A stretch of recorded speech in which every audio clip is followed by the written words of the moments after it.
ഇന്നേ മത്തിയും മാങ്ങയും കൂടെ പീര വറ്റിച്ചതിൻ്റെ റെസിപ്പി ഒന്ന് നോക്കിയാലോ. നമുക്ക് ഒരു പറ ചോറിനാൻ ഈ ഒരു കറി മാത്രം മതി കേട്ടോ. അപ്പോൾ ആദ്യമേ തന്നെ തേങ്ങ ചിരകിയതും പച്ചമുളകും ചെറിയ ഉള്ളി ഇഞ്ചിയും വെളുത്തുള്ളിയും കുറച്ച് മഞ്ഞൾപ്പൊടിയും കൂടെ ഒന്ന് ചതച്ചെടുത്ത് മാറ്റി വെച്ചിട്ടുണ്ട്. ഇനി അത് ഒരു ചട്ടിയിലേക്ക് ചേർത്ത് കൊടുത്തിട്ട് ആവശ്യത്തിന് ഉപ്പും കുറച്ച് കറിവേപ്പിലയും ചേർത്ത് നന്നായിട്ടൊന്ന് മിക്സ് ചെയ്തെടുക്കണം.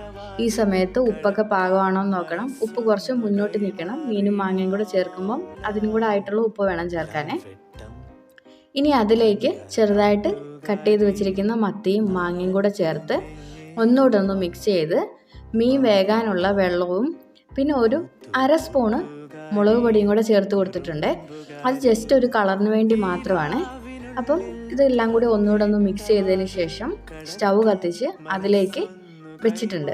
ഇനി ഈ വെള്ളമൊക്കെ ഒന്ന് വറ്റി വരുമ്പം കുറച്ച് പച്ച വെളിച്ചെണ്ണയും കറിവേപ്പിലയും കൂടെ ചേർത്ത് തീ ഓഫ് ചെയ്തിട്ട് എടുക്കാവേ. അപ്പം നമ്മുടെ മത്തി മാങ്ങ പീര ഇവിടെ റെഡി ആയിട്ടുണ്ട്. അപ്പോൾ ഇതുപോലെ എല്ലാവരും ഒന്ന് ട്രൈ ചെയ്ത് നോക്കിയിട്ട് അഭിപ്രായങ്ങൾ കമൻറ്റ് ബോക്സിൽ പറയണം. വീഡിയോ ഇഷ്ടമാണെങ്കിൽ ലൈക്ക് ചെയ്യാനും മറക്കരുതേ. താങ്ക്